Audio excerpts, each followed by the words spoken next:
नमस्कार बच्चों।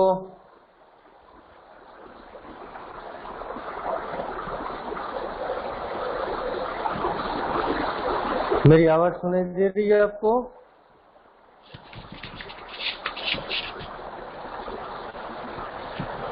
Yes sir. हाँ, ऐसे बोलो पता चले। अभी 12:10 हुई है, 2-3 मिनट में सब आ जाए, बाद में शुरू करते हैं। आज पूरा हो जाएगा हमारा ये चैप्टर ततारा वामिरो कथा, जिसके लेखक है लीलाधर मंडलोई। अभी तक जितना पढ़ा वो याद है सब? Yes sir. अभी ज्यादा बाकी नहीं है, क्योंकि हम पेज नंबर 82 पर पेज में नीचे की साइड मैं जहां आपको बोल रहा हूं उधर पहुंचे थे। अनायास उसका हाथ तलवार की मुठ पर जा टिका। अनायास मतलब न चाहते हुए अचानक से जो है ततारा का हाथ तलवार की मुठ पर जा टिका। वहां तक हमने पढ़ा था, बराबर है ना? Yes sir. Yes sir. तो वहीं से जो है हम आगे कंटिन्यू करेंगे। अभी 2 मिनट रुकते हैं, सब आ जाए बाद में। देखो आ रहे हैं धीरे धीरे।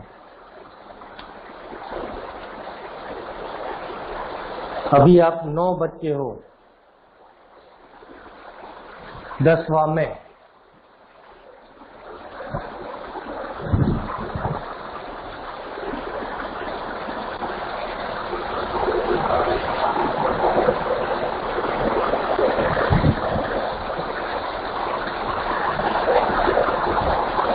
आखिर में हमने पढ़ा था कि जब ततारा और वामिरो दोनों आमने सामने खड़े हैं तो बहुत सारे गांव वालों के बीच में वामिरो की माता जी को ये दृश्य जो है अपमानजनक लगता है। इसलिए वो ततारा को भला बुरा जो है वो सुना देती है, बहुत कुछ सुना देती है।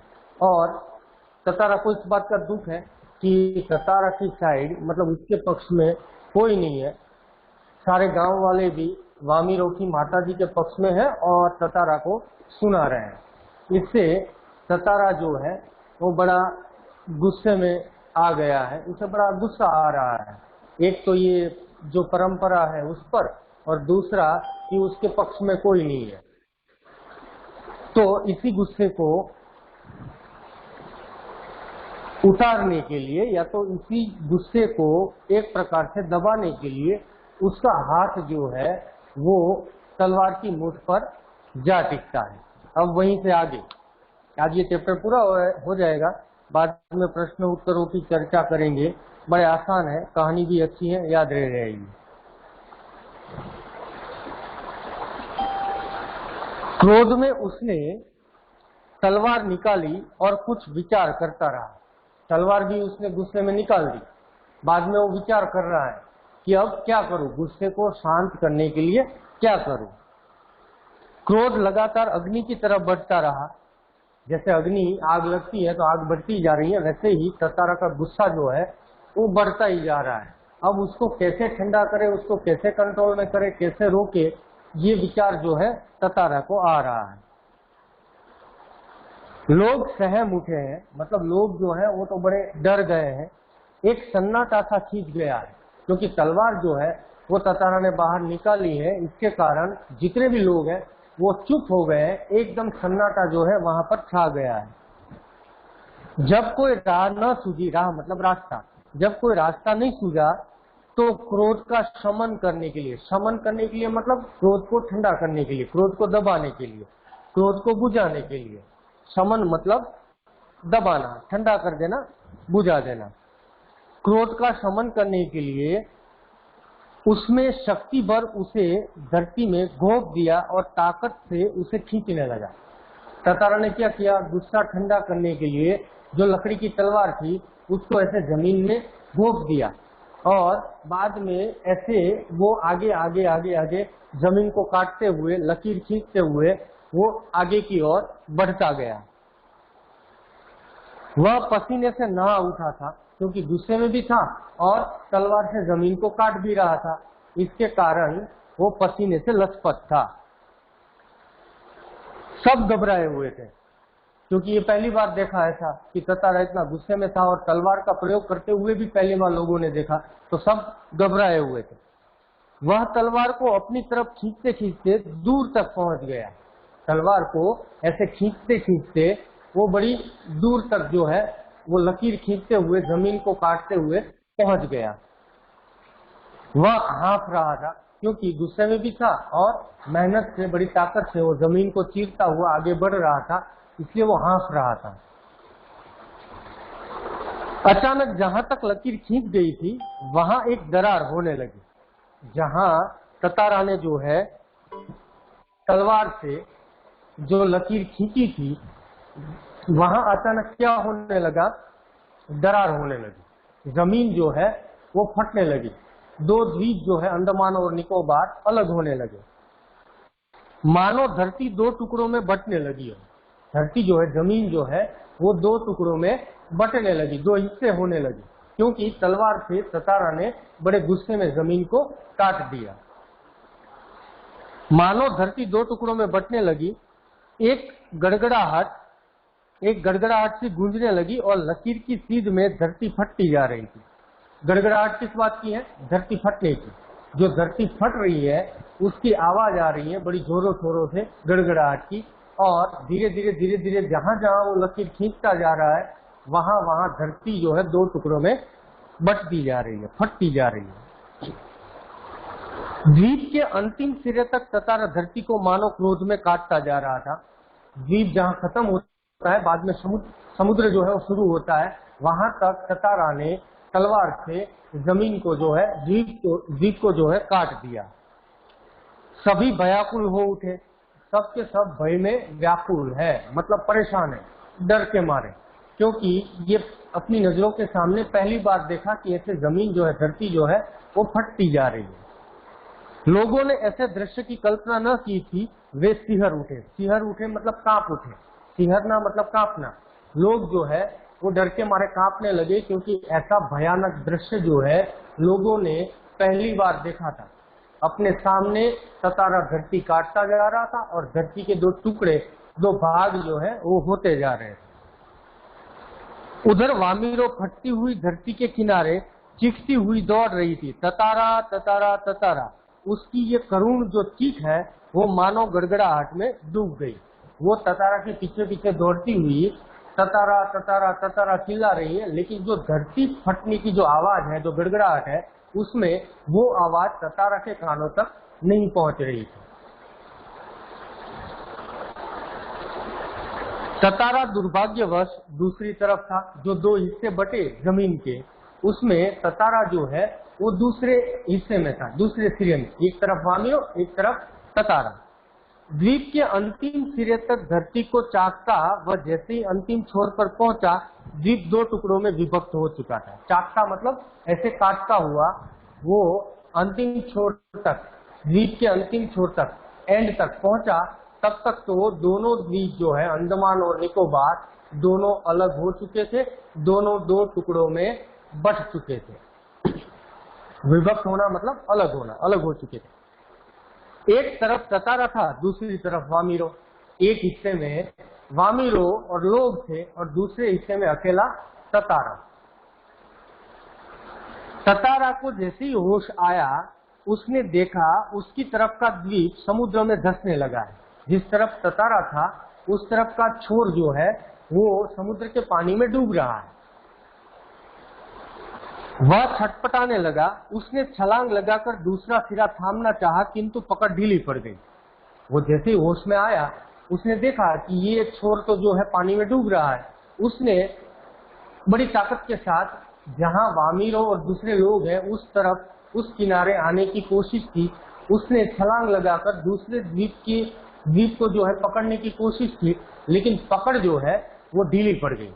और पकड़ जब ढीली पड़ती है, पत्थर जो है हाथ में नहीं आते, तो नीचे फिसलता हुआ जब व्यक्ति जाता है तो पत्थर जो है वो शरीर पे लगते हैं और शरीर कटता जाता है।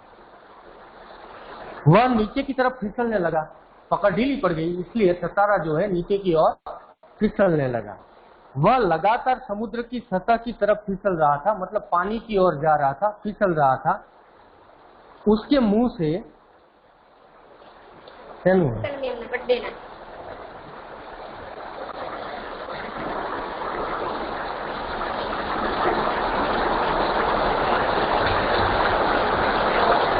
एक मिनट है बेटा।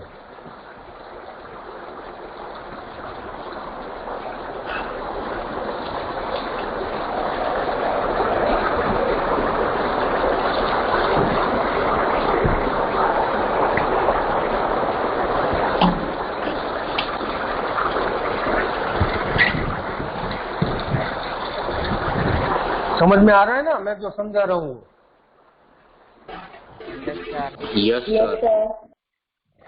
वो आपको इमेजिन करना है, आपको वो कल्पना करनी है कि इस तरह से दो द्वीप होंगे जिसमें से उसने छलांग लगाई लेकिन पत्थर नहीं पकड़ पाया, तो नीचे समुद्र के पानी की ओर फिसलता जा रहा है। वह लगातार समुद्र की सतह की तरफ फिसल रहा था। उसके मुंह से सिर्फ एक ही चीख उबर उबर कर डूब रही थी, वामिरो वामिरो वामिरो।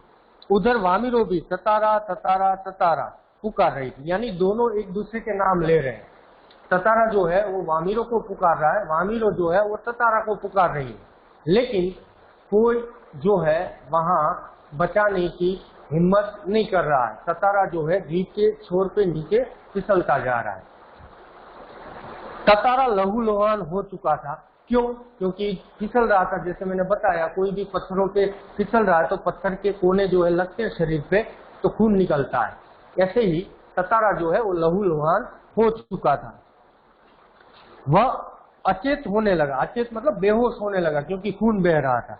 और कुछ देर बाद उसे कोई होश नहीं रहा, वो बिल्कुल बेहोश हो गया। सामने के द्वीप पर सारे लोग इस तरफ है, वामिरो भी इस तरफ है, अकेला ततारा उस तरफ है जो बेहोश पड़ा है। वह कटे हुए द्वीप के अंतिम भूखंड पर पड़ा हुआ था, जो कि दूसरे हिस्से से संयोगवश जुड़ा था, जो दूसरे हिस्से से जुड़ा हुआ था, इसलिए वो पानी में डूबा नहीं, लेकिन किनारे पर जो है जमीन के टुकड़े पर, भूखंड यानी जमीन का टुकड़ा, उस पर वो बेहोश होकर पड़ा है। बहता हुआ ततारा कहाँ पहुंचा, बाद में उसका क्या हुआ, कोई नहीं जानता। ये सदियां बीत गई, सदियां बीत गई, सालों बीत गए, आज तक भी कोई अंडमान या निकोबार का व्यक्ति ये नहीं जानता कि वो जिस टुकड़े पर पड़ा था, बेहोश पड़ा था, बाद में वो कहाँ गया, उसका क्या हुआ, वो समुद्र के पानी में डूब गया या जिंदा रह गया, ये आज तक इतने सालों तक कोई भी नहीं जानता। वो एक रहस्य हो गया। इधर वामिरो पागल हो उठी, क्योंकि ततारा उससे अलग हो गया, तो वामिरो की हालत पागल जैसी हो गई।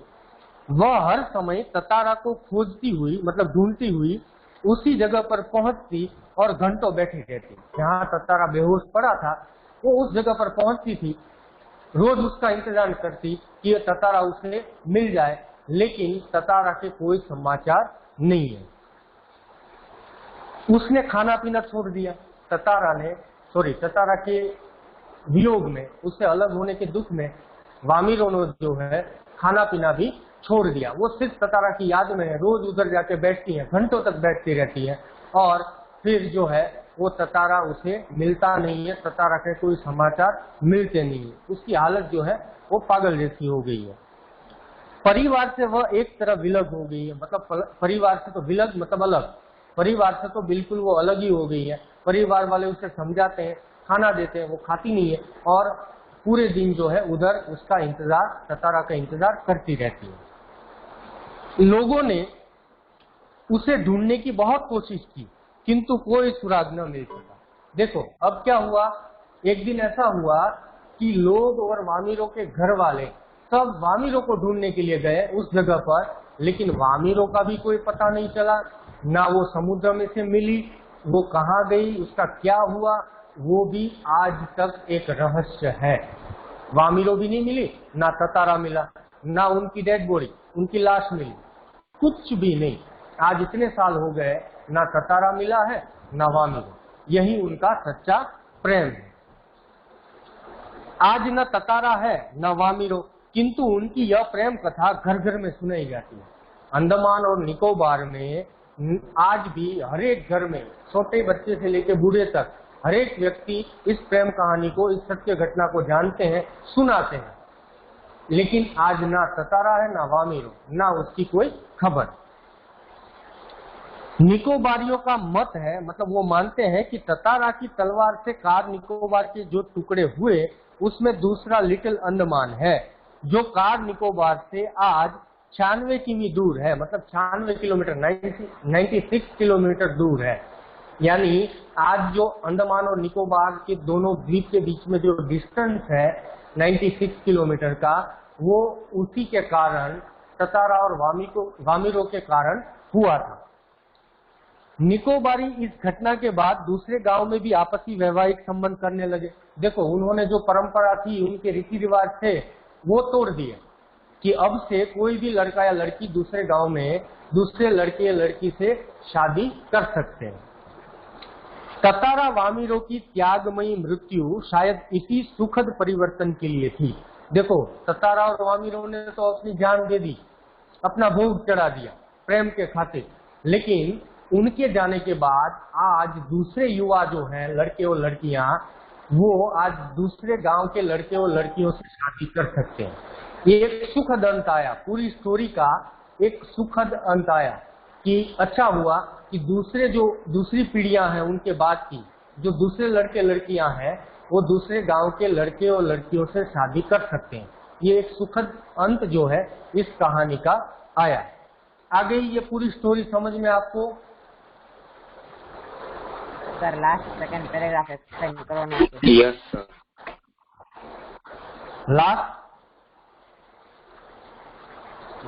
Last second paragraph. देखो, ततारा लहूलुहान हो गया। क्यों हो गया? क्योंकि उसने चट्टान को पकड़ने की कोशिश की लेकिन पकड़ नहीं पाया, इसलिए वो फिसलता हुआ समुद्र की पानी की ओर जा रहा है, तो पत्थरों से वो छिल गया, खून निकलने लगा, वह अचेत हो गया। अचेत मतलब बेहोश होने लगा और बाद में बिल्कुल बेहोश हो गया। एक द्वीप के टुकड़े पर वो पड़ा है, बेहोश है। बहता हुआ ततारा बाद में कहाँ गया, उसका क्या हुआ, वो समुद्र में डूब गया या तो जिंदा है, वो आज तक किसी को पता नहीं है। वामिरो पागल हो गई उसके वियोग में, उसके अलग होने के कारण। हर दिन उस जगह पर जाकर वामिरो बैठती है, खाना पीना उसने छोड़ दिया है बिल्कुल भी। अचानक एक दिन ऐसा हुआ कि वामिरो को भी ढूंढने जाना पड़ा। उसके घर परिवार वाले ढूंढने गए उस जगह पर, गांव वाले ढूंढने गए, लेकिन वामिरो जो है वो भी वहां पर नहीं मिली। वो भी कहाँ गई, उसका क्या हुआ, जिंदा है मर गई, ये भी आज तक किसी को पता नहीं चला, कोई सुराग नहीं मिला। ये है लास्ट सेकंड पैराग्राफ। आया समझ में? Yes sir.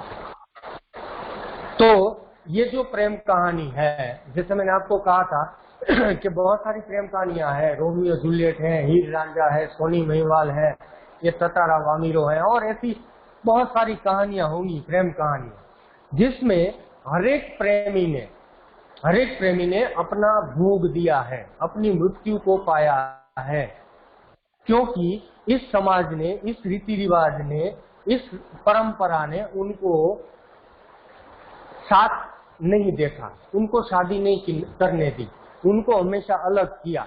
इसी के कारण ये सब जो कपल है वो अपनी जान दे चुके हैं, लेकिन सबके दिल में आज भी उनके जो प्रसंग हैं, उनकी जो घटनाएं हैं, उनकी सत्य घटनाएं सबको याद है कि ये जो प्रेमी है जिनका सच्चा प्रेम था, और इसी के कारण जो है वो आज उनकी कहानियां लोगों के मुंह से सुनी जाती है। और अंडमान और निकोबार में ये ततारा और वामिरो की जो कहानी है, जो सत्य घटना है, वो आज भी बच्चों से लेके बूढ़ों तक के मुंह से ये कहानी सुनी जाती है, और लोग मानते हैं कि अंडमान और निकोबार जो अलग हुए हैं उसका सिर्फ एक ही कारण है, ततारा और वामिरो का प्रेम। इसी के कारण जो है वो द्वीप अलग हुए। लेकिन एक अच्छी बात भी हुई कि उन दोनों की त्यागमयी मृत्यु है, उन्होंने अपनी मृत्यु को पसंद किया, और बाद में पीछे जो ये परंपरा थी, ये जो रूढ़ियां थी, रीति रिवाज, वो बंद हो गया। अब वो रिवाज जो है, वो परंपरा जो है वो नहीं है। आ गया सबको समझ में? ये चैप्टर बड़ा अच्छा है, कहानी अच्छी है, प्रेम कहानी है।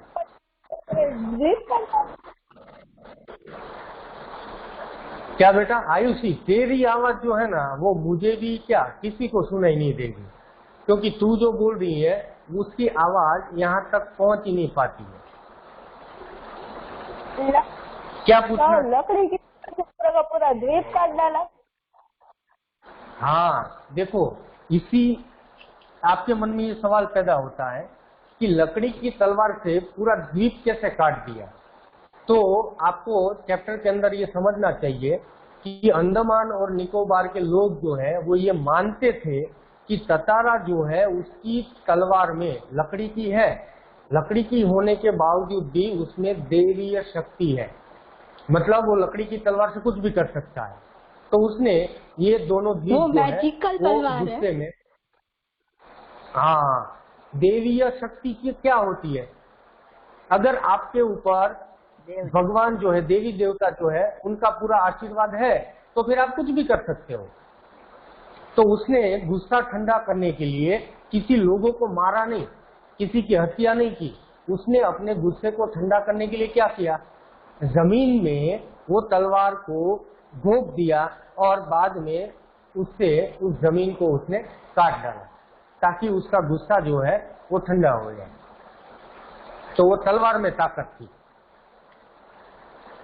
आया समझ में आयुषी?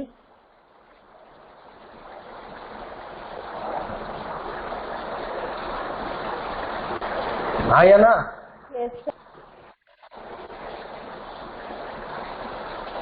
तो ये जो बातें हैं जो सालों पहले की है, कोई भी बातें हो, पौराणिक बातें हो, तो उसे अलौकिक बातें कहते हैं, सीधी बात है। और अलौकिक बातों का कोई सबूत नहीं होता, ना आप उसे साबित कर सकते हैं। आप ये भी नहीं साबित कर सकते हो कि ये झूठ है, आप ये भी नहीं साबित कर सकते हो कि ये सच है। सिर्फ आपको वो बातें सुननी पड़ेगी, सच मानना पड़ेगा, क्योंकि ये पुरानी बातें हैं, पौराणिक बातें जो शास्त्र, वेद, पुराण, उपनिषद में आपने बहुत सारी ऐसी बातें पढ़ी होंगी। आपको विश्वास ही नहीं आएगा कि ऐसा थोड़ी होता है, आपको विश्वास ही नहीं आएगा कि ऐसा थोड़ी होता है, लेकिन विश्वास करना पड़ता है। कुंभकर्ण जो है, मैंने आपको बताया था, कुंभकर्ण शरीर से इतना विशाल आदमी है, व्यक्ति है, कि उसके ऊपर पूरी सेना जो है वो चलती है। उसके कानों में सैनिक जो है वो नगाड़ा बजाते हैं उसको जगाने के लिए। वो खाने के लिए बैठता है तो कई गांव के लोग खा सके उतना खाना वो अकेला खा जाता है। वो सोता रहता है तो 6 महीने तक सोता रहता है, जागता है तो 6 महीने तक जागता है।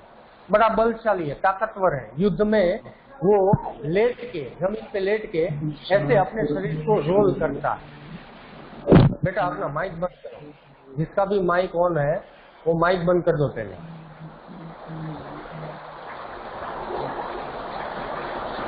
किसका माइक ऑन है?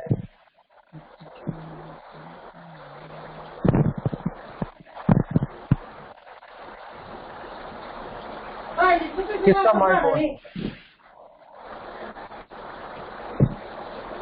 देखो तो भाई किसका माइक ऑन है?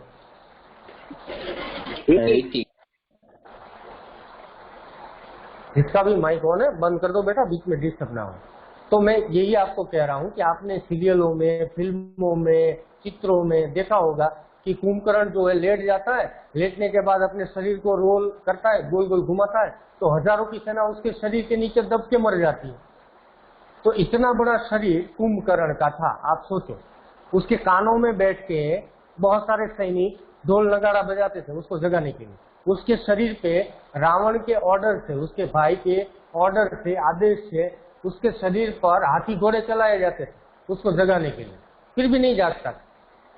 तो फिर आप भी वहां सवाल करोगे कि ऐसा थोड़ी होता है, इतना बड़ा व्यक्ति कोई थोड़ा होता है कि हाथी घोड़े उस पर सेना जो है वो चलती है, दौड़ती है, कानों में लोग बैठ के नगाड़े बजाते हैं, ढोल बजाते हैं।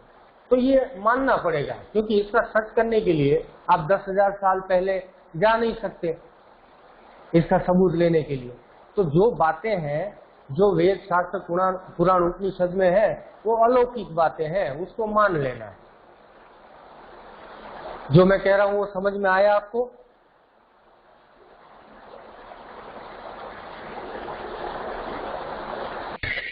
Yes sir. यस। तो जो ऐसी बातें हैं उस पर कोई सवाल करने से मतलब नहीं है। वो जो चैप्टर में आया हमने पढ़ लिया, हमने समझ लिया, फिर वो हुआ था नहीं हुआ था, कैसे हुआ था, ये कोई सवाल नहीं होने चाहिए। सवाल सिर्फ क्या होने चाहिए, जो चैप्टर से रिलेटेड यहाँ पर अभ्यास में पूछे जाते हैं, जिनके जवाब हमारे पास है। तो अब मैं एक एक करके आपको सवाल पूछूंगा, आप जवाब देते जाना। अगर ना आए तो कोई बात नहीं, मैं जवाब आपको दे दूंगा। लेकिन भागने की कोशिश मत करना, क्योंकि सवाल पूछने का शुरू होता है तो लोग भागने लगते हैं, ऐसा मत करना है।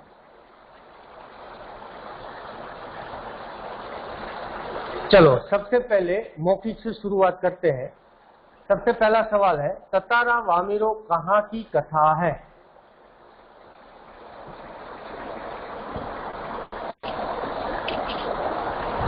तंतारा वामिरो कथा अंडमान और निकोबार द्वीपों की कथा है। बराबर है। ततारा वामिरो कथा जो है वो अंडमान और निकोबार द्वीप समूह की कथा है, ये है इसका जवाब। चलो दूसरा है, वामिरो अपना गाना क्यों भूल गई?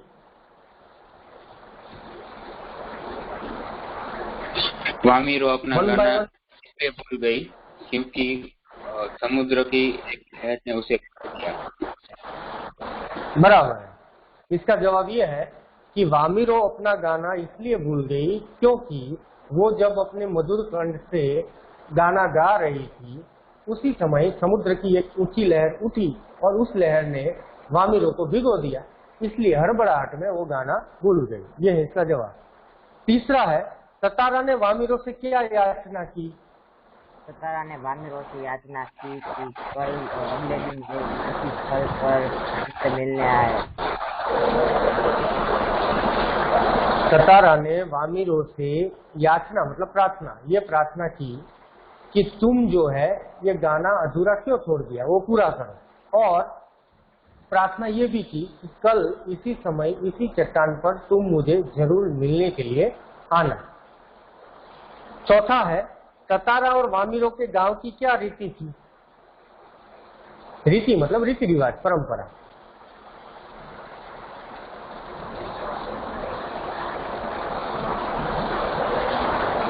बड़ा आसान सा जवाब है, बोलो। ततारा और वामिरो के गांव की रीति थी कि कोई अन्य गांव के निवासी एक दूसरे से शादी नहीं कर सकते, संबंध नहीं। बराबर है। ततारा और वामिरो के गांव की यह रीति थी, यह परंपरा थी कि कोई भी लड़का या लड़की किसी अन्य गांव के लड़के या लड़की से शादी नहीं कर सकता, ये परंपरा के विरुद्ध था। 1 बाय 1 सब जवाब देना। हाँ भाई, जो बैठे रहते हैं या पड़े रहते हैं वो भी बोलना। मौखिक का आखिरी है, क्रोध में ततारा ने क्या किया? क्रोध में ततारा ने अपनी तलवार निकाल ली और जमीन में गाड़ दी, फिर द्वीप के 2 टुकड़े कर दिए। बराबर, सही जवाब। चलो अब 25 थे, उससे थोड़े बड़े। उसका पहला है, ततारा की तलवार के बारे में लोगों का क्या मत था?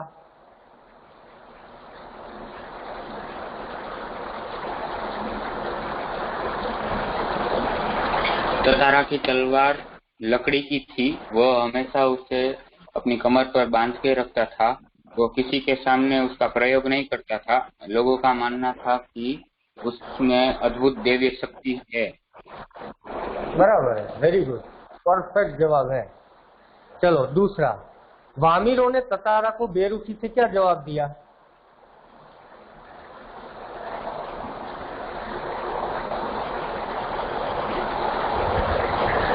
बोलो बोलो, लड़कियों में से कोई बोलो।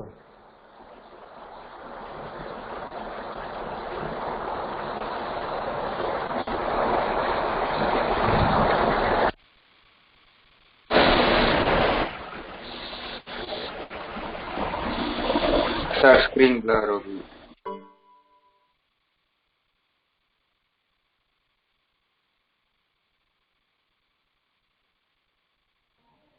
सर आप प्लीज क्वेश्चन रिपीट करेंगे?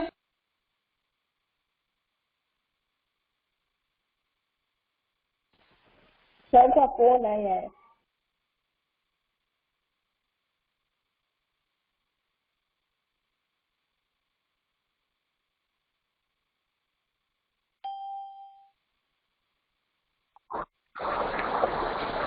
चलो, मेरी आवाज सुनाई देती है? बीच में एक कॉल आ गया था।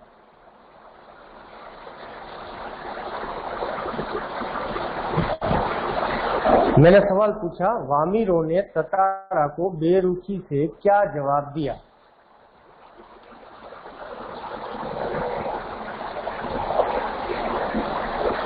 वामीरों ने तंतारा से बेरुखी में जवाब दिया कि वह कौन है और उसे क्यों घूर रहा है, और उसे बार बार एक ही सवाल क्यों पूछ रहा है कि उसने गाना बंद क्यों कर दिया, और वह उसके गांव का नहीं है तो वो किसी अजनबी को जवाब क्यों दे। बराबर है, सही है। तीसरा है, ततारा वामीरों की त्यागमयी मृत्यु से निकोबार में क्या परिवर्तन आया? अभी अभी हमने पढ़ा।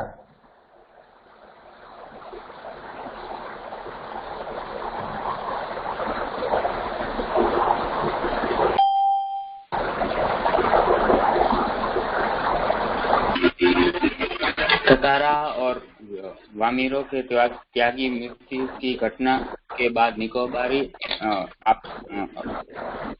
आसपास गांवों में वैवाहिक संबंध रखने लगे।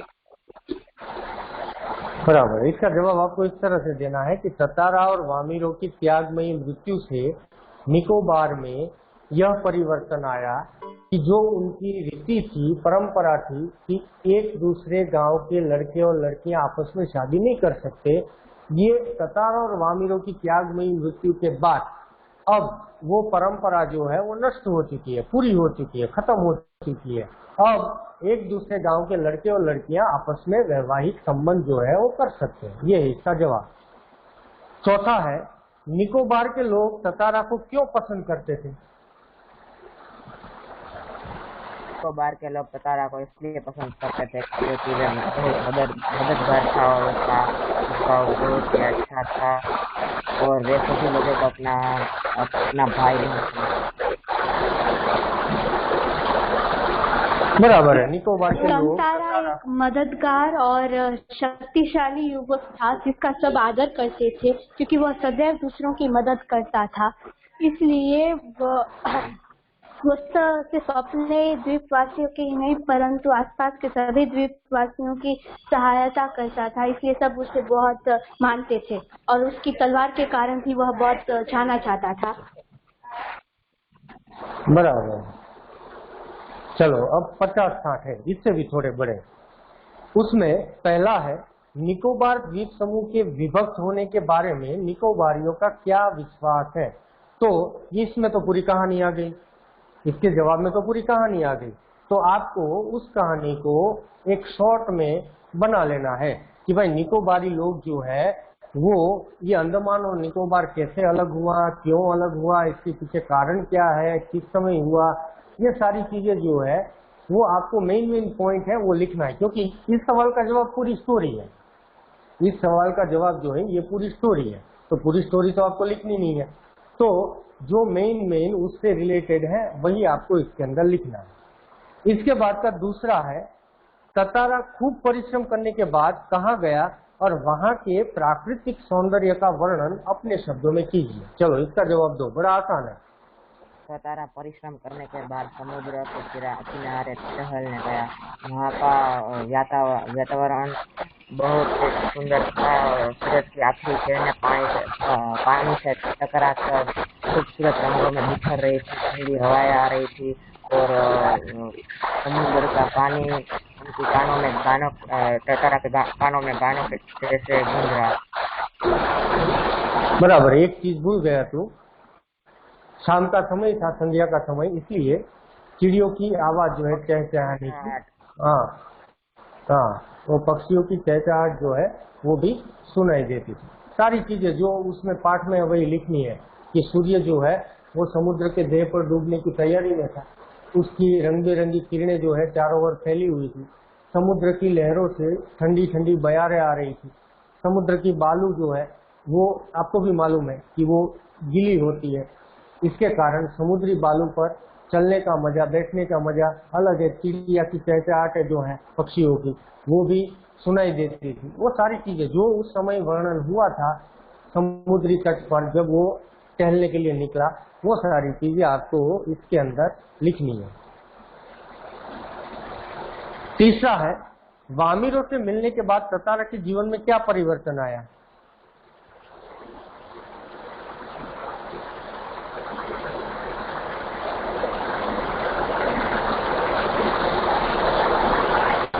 बोलिए।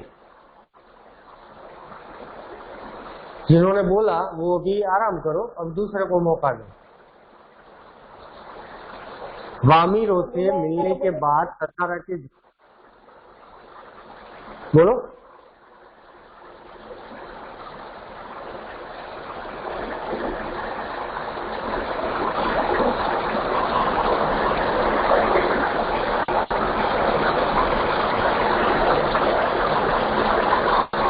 देना चाहते हो कोई जवाब की मैं बता दूं।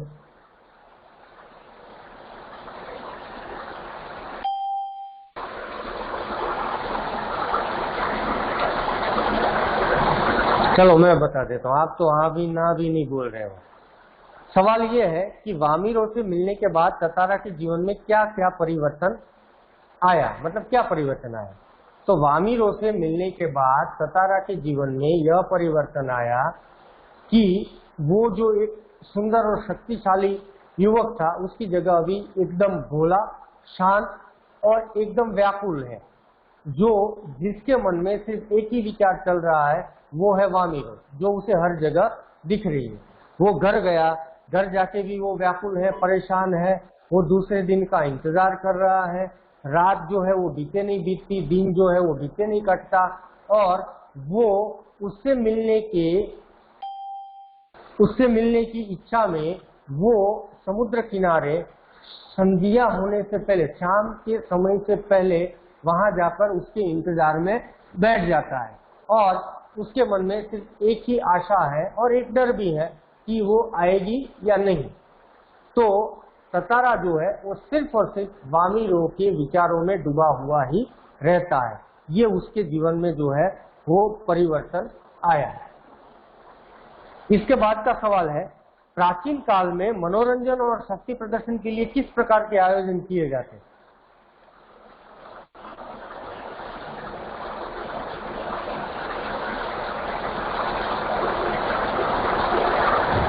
बोलिए, इसका जवाब आता है कि ये भी मैं बता दूं। चैप्टर के अंदर जो आया है वही आपको लिखना है, वही बताना।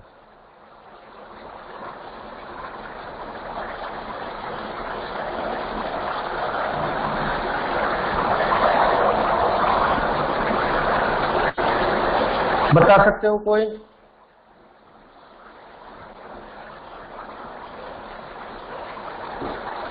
हाँ या ना तो बोलोगे ना, कि वो भी नहीं बोल पाओगे।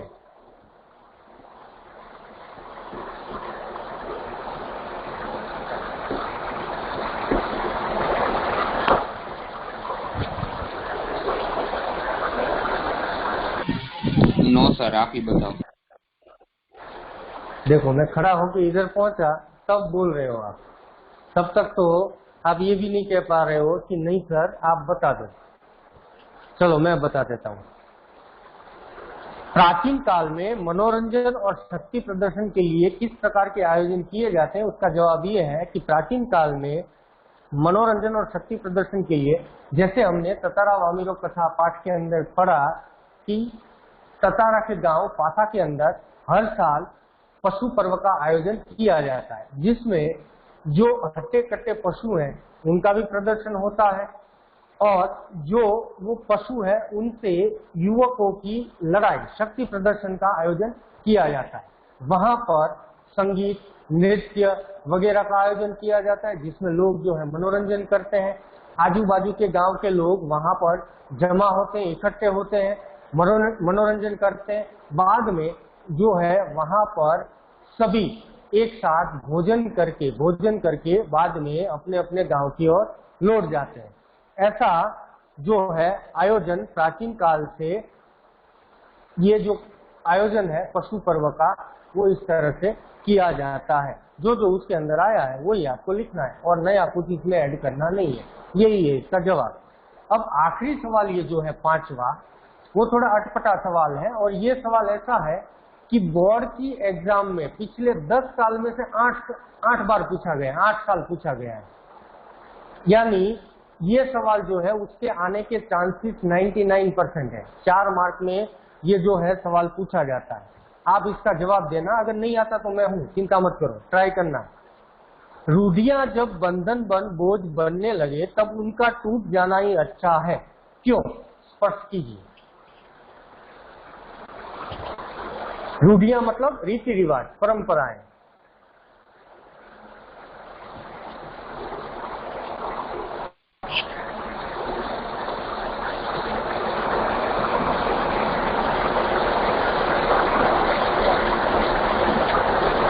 चलो ट्राई करो, इसका जवाब दो। अच्छा चलो, आयुषी को पता नहीं है, और कोई? बड़ा आसान सा जवाब है। सवाल थोड़ा अटपटा है, जवाब वही है जो आप सीखे हो।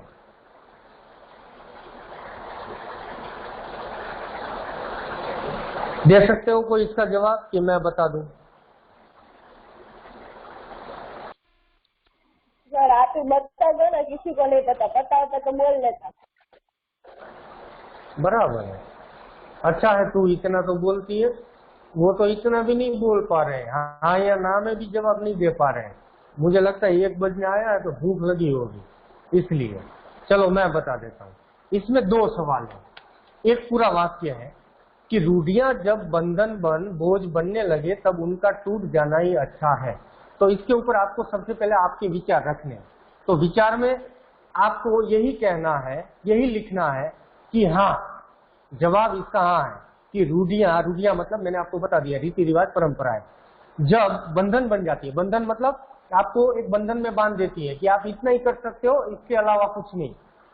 तो जब ऐसे बंधन बन जाती है, रीति रिवाज परंपराएं रूढ़ियां, जब आपके ऊपर इस परंपरा का बोझ आ जाता है, बोझ मतलब वजन, आप उसके वजन के नीचे दब जाते हो, तब उसका टूट जाना ही अच्छा है। आपके विचार यही होने चाहिए कि इसका टूट जाना ही अच्छा है। क्यों? बाकी का सवाल ये है क्यों? क्योंकि जैसे हमने ततारा वामिरो पाठ के अंदर पढ़ा कि इसी रीति रिवाज, इसी परंपरा के कारण ततारा और वामिरो को अपना भोग जो है, अपनी जान जो है देनी पड़ी, अपना जीवन जो है वो त्यागना पड़ा। क्यों? सिर्फ और सिर्फ ऐसी रूढ़ी, ऐसी परंपरा, ऐसी रीति रिवाज के कारण। अगर ऐसी परंपरा नहीं होती और वो दोनों आपस में शादी कर सकते तो ये जो है ततारा और वामिरो का जीवन वो बच जाता। लेकिन ये जो रूढ़ी है, ये जो परंपरा है जो खराब है, इसके कारण ततारा और वामिरो को अपनी जान देनी पड़ी। जो भी हुआ उनको अपना त्याग करना पड़ा। अपनी त्याग में मृत्यु के कारण एक सुखद अंत आया कि उनकी मृत्यु के बाद इन अंडमान और निकोबार के गांवों में ये जो रूढ़ी थी, परंपरा थी, वो टूट गई, उसको मिटा दिया गया। आज वहां पर एक दूसरे गांव के लड़के और लड़कियां दूसरे गांव के लड़के और लड़कियों से शादी कर सकते हैं। ये सुखद अंत है। ये अच्छा हुआ कि वो परंपरा जो थी, वो रूढ़ी जो थी, वो टूट गई। आज इसका अंत जो हुआ वो अच्छा हुआ। ये इसका जवाब है। आया समझ में सबको? सर फिर यस सर। ये भूलना मत, क्योंकि ये बहुत जरूरी सवाल है। और मैंने आपको कहा ना कि सीबीएसई बोर्ड में 10 साल में से 8 साल में पूछा गया है, इसलिए इसको तो पूरी तैयारी के साथ तैयार करना। और बड़ा आसान भी है, सिर्फ आपको अपने विचार रखने हैं। और विचार भी यही रखना है पॉजिटिव, कि अच्छा हुआ कि वो पुरानी परंपरा जो है वो टूट गई, उसे नष्ट कर दिया गया। भले ततारा और वामिरो को अपनी जान देनी पड़ी, लेकिन बाद में इसका सुखद अंत आया कि आजकल जो है एक दूसरे गांव के लोग आपस में वैवाहिक संबंध जो है वो कर सकते हैं। ठीक है, इसमें कोई किसी को दिक्कत प्रश्न उत्तरों में या तो पाठ के अंदर किसी को कोई भी दिक्कत हो तो आप पूछ सकते हैं। क्लियर एकदम?